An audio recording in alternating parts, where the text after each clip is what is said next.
Imagine staging a $69 million art auction that completely rewrites the fundamental rules of the global art market. Right. Like, you are acting as a primary deal for digital file using infrastructure you don't even control. Right. Now imagine, just a few short years later, publishing a massive mid-year financial report and, acting as if that entire medium just doesn't even exist on your spreadsheets. Yeah, it's a fascinating structural paradox. Yeah. We are essentially looking at a space where the traditional, highly structured environment of the fine art market collides directly with emerging technology. And when those two worlds intersect, well, the neat categorizations we usually rely on to make sense of financial data, they just completely break down. Exactly. And that is the exact contradiction we are exploring in our deep dive today. Our mission here is to look at an overture to a documentary series published by the Fidgetal Times, the FIJ Idle Times, which is a publication of LV Agency, Inc., based in New York. But before we get into the players and the contradiction itself, we need to understand how this publication actually operates, because their analytical method is the lens for everything we're about to discuss. Yeah, so the method was developed by Surr AI, SURR.ai, specifically for LV Agency, Inc.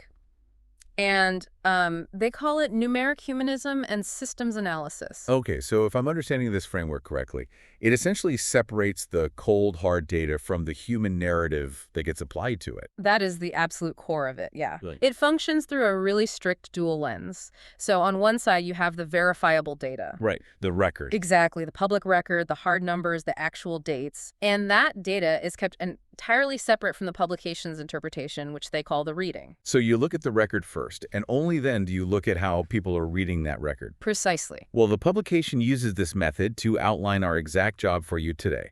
We are going to set out the players involved, we are going to show you the central contradiction in the market, and we are going to resolve absolutely nothing. Yeah, we are mapping a completely unresolved tension. So let's start by looking at that verifiable data. We are focusing on two very specific days in July of 2026. The boon happens on July 15th. Christie's, an auction house founded all the way back in 1766, publishes its results for the first half of the year. Right. And the results are incredibly strong. I mean, it's their best first half in 5 years. They brought in $4.5 billion in total revenue. Auction sales alone are up 71%. Yeah, and the demographic shift in those numbers is equally significant. Nearly half of their new clients were millennial or Gen Z. Wow. And 63% of new bidders, buyers, arrived online. So those figures really suggest a house that is successfully modernizing its collector base. But the contradiction appears when you look at how they reported that $4.5 billion. Like, the publication notes the results were divided into 5 specific clusters. Right. So 20th and 21st century art led everything at $2,313 million.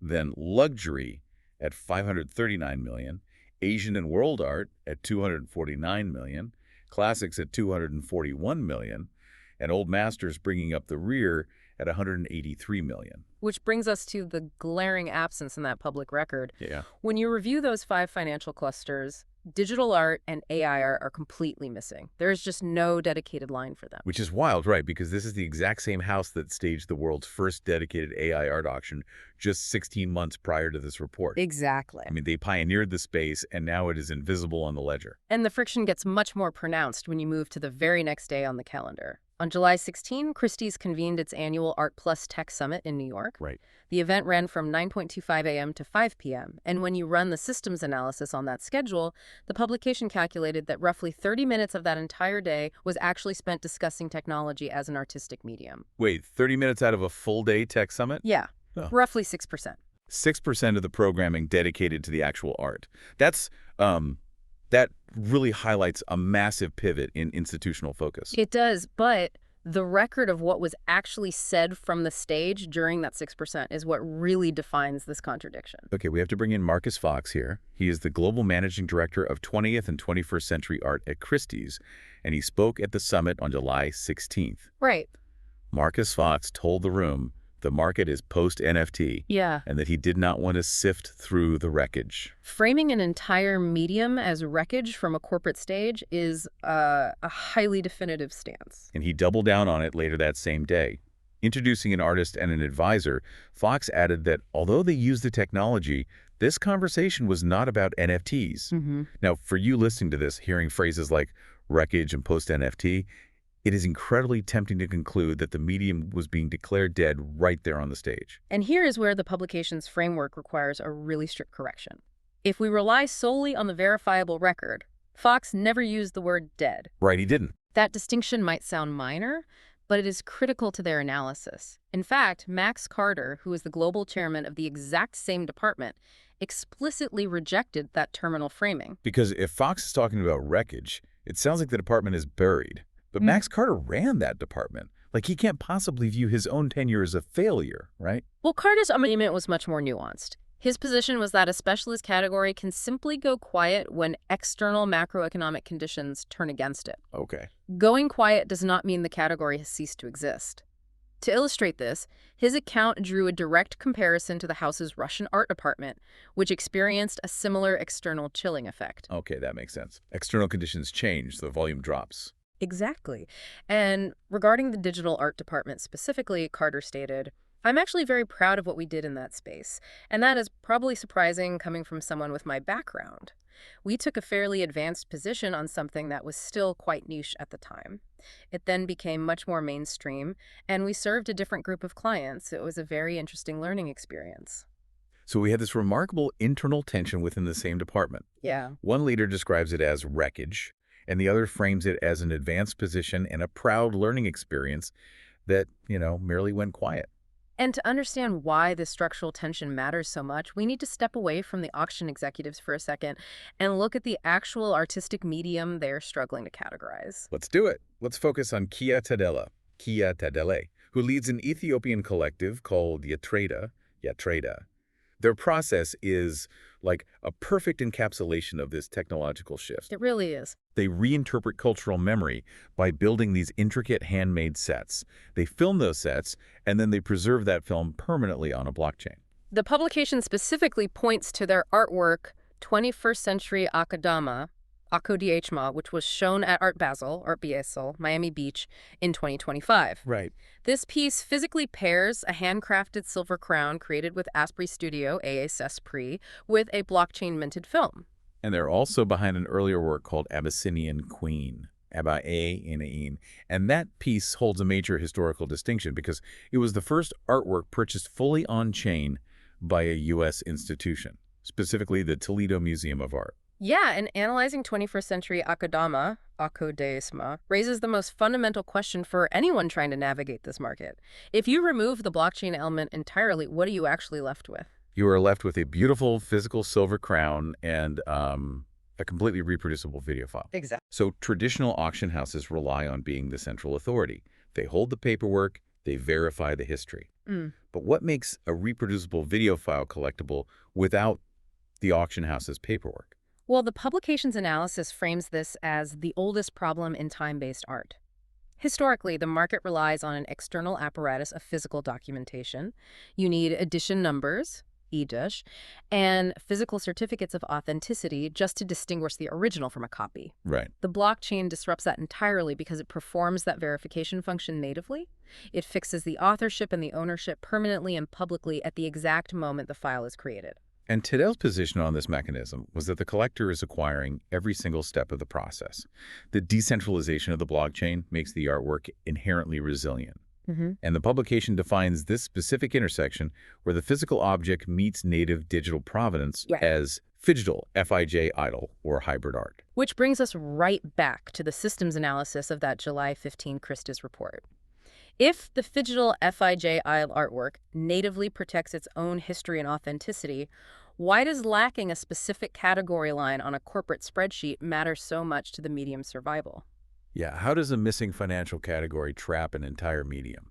The logic of the trap follows a really strict sequential causality. In the art market, categories are not merely descriptive labels, right? They are the engine of the market itself. Okay, so Without a dedicated line on the spreadsheet, individual sales cannot accumulate into a unified track record. And if you have no track record, you have no measurable trend. If you cannot measure a trend, you have no way to demonstrate ongoing demand. wow, okay, and without demonstrated demand, the institution has no justification for maintaining a department. Right. They do not hire dedicated specialists, and they do not allocate a budget. The trap just simply closes on itself, The medium becomes invisible to the very market that trades it. It is a systemic feedback loop. And as the publication points out, there's a massive historical precedent for this exact mechanism. Photography went through this precise trap. Oh, that's right. Photography waited a century to get its own dedicated auction department. And the only reason it finally broke out of that trap was because someone simply started counting it as a distinct category. Once it was counted, the trend became visible. Understanding that historical track really sets up the trajectory of digital art. The publication directs our attention back to a very specific date to see how Christie's initially approached the technology before the trap closed. Let's flash back to July 17, 2018. We are at Christie's London for the inaugural Art+Tech Summit. The title of that summit was Exploring Blockchain, Is the Art World Ready for Consensus?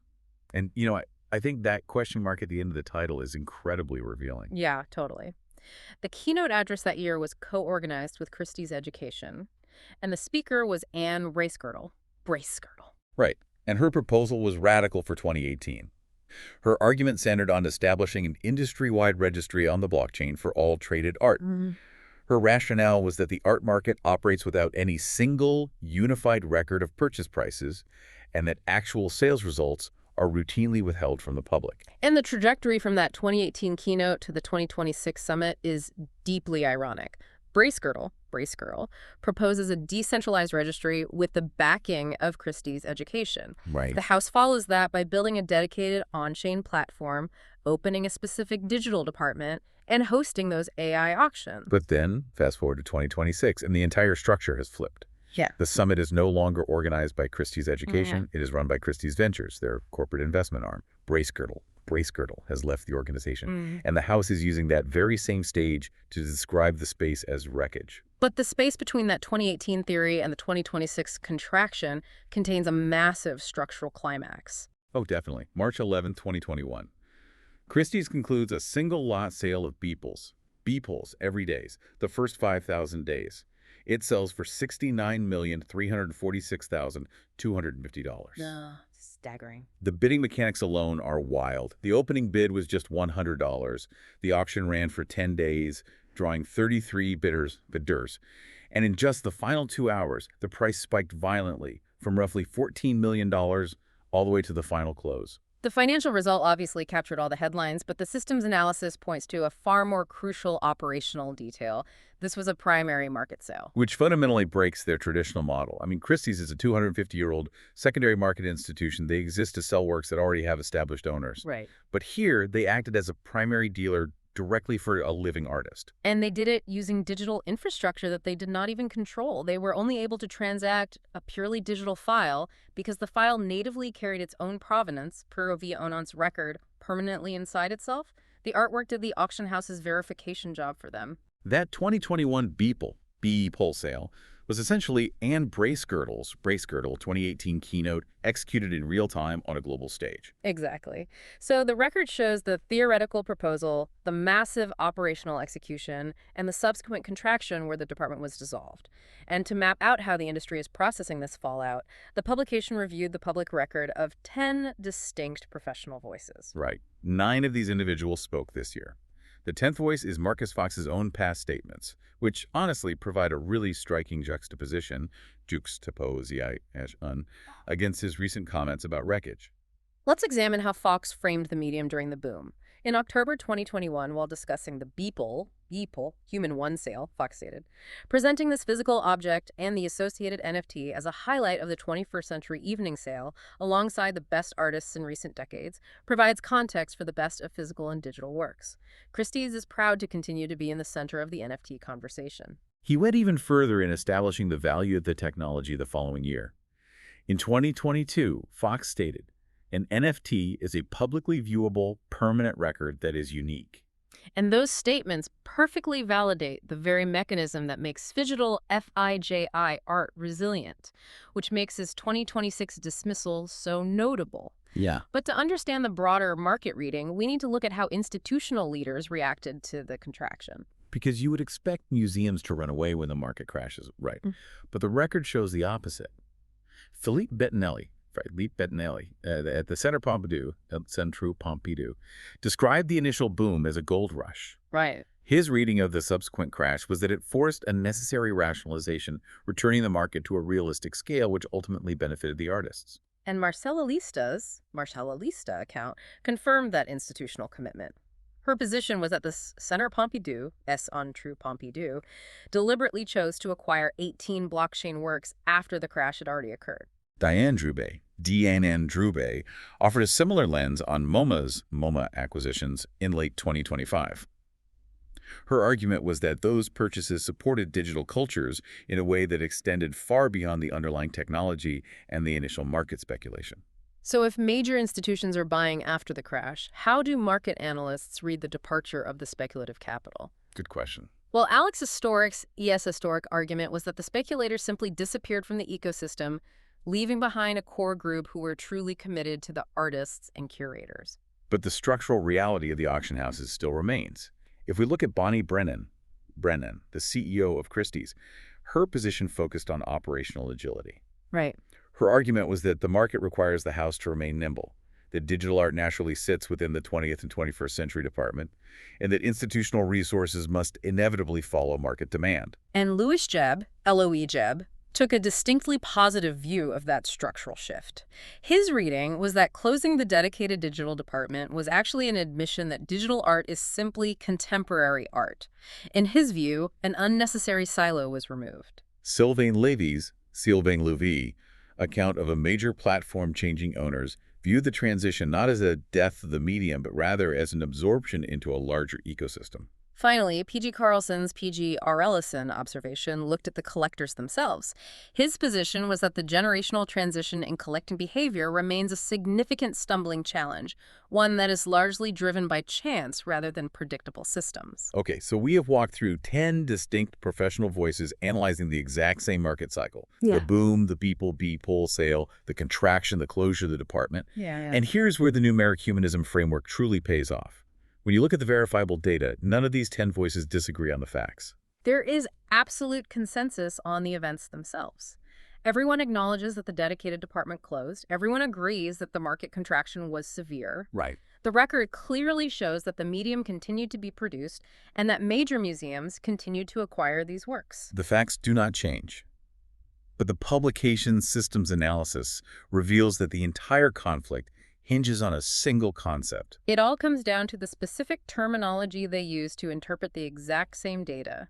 Jebb, LOEJ, and Carter look at the closure of the dedicated department and view it as integration. Bettinelli, Philippe Bettinelli, and Drube, D.N. Drube, look at the museum acquisitions and read it as continuity. Meanwhile, Historic, and Lévy, Sylvain Lévy's look at the structural consolidation and frame it as absorption. This brings us directly back to you and to the core mission of this deep dive. The data supports both broad readings. You can look at the facts and argue it's a positive integration into contemporary art. Right. Or you can look at the exact same facts, the lack of a category, the trap closing, and argue it is a negative loss of standing. This unresolved tension is the entire reason the Fidgetal Times, the FIJ Idle Times documentary series exists. Their next episode is going to take these opposing positions and pit them directly against each other to argue it out.